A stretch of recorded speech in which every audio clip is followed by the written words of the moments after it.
Bonjour, Joséphine et Martin. Vos cabanes sont magnifiques. Ah, vous voulez voir laquelle de vos deux cabanes est la plus longue, c'est ça? Mais que fais-tu, Martin? Ah, tu mesures la longueur de la tienne avec tes rondins? Bonne idée. Ta cabane est aussi longue que 4 rondins. Et toi, Joséphine? Elle mesure 5 rondins de bois. On dirait bien que ta cabane est la plus grande, Joséphine. D'accord, Martin.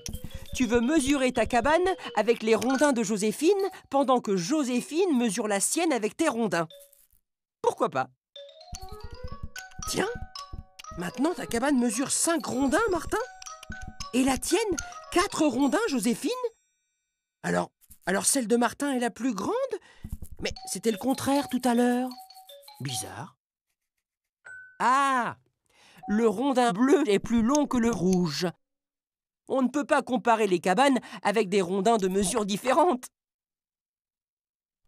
Bonne idée, Joséphine. Il faut utiliser les mêmes rondins pour mesurer vos cabanes. Celle de Joséphine mesure 5 rondins rouges, exactement comme celle de Martin. Vous voyez, lorsque vous utilisez le même rondin, c'est-à-dire la même unité pour mesurer, vos cabanes sont de même longueur.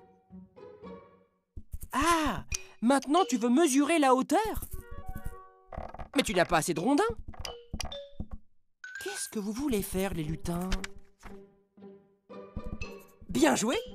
Avec cette bande de papier graduée, plus besoin de manipuler des rondins. On sait que la bande de papier mesure 10 rondins. Ta cabane mesure 9 rondins de hauteur, Martin. Et la tienne aussi, Joséphine. Égalité parfaite. Vos deux cabanes ont la même hauteur. Ah, tu veux savoir si vos cabanes sont les plus hautes de la forêt? Dans le village voisin, les Farfadets utilisent la brique comme unité de mesure. Ça ne va pas être facile de comparer une mesure en rondin et une mesure en brique. C'est vrai, Joséphine. Il faudrait que tout le monde utilise la même unité de longueur. Mais tu sais, elle existe déjà et on l'utilise presque partout dans le monde. C'est le mètre.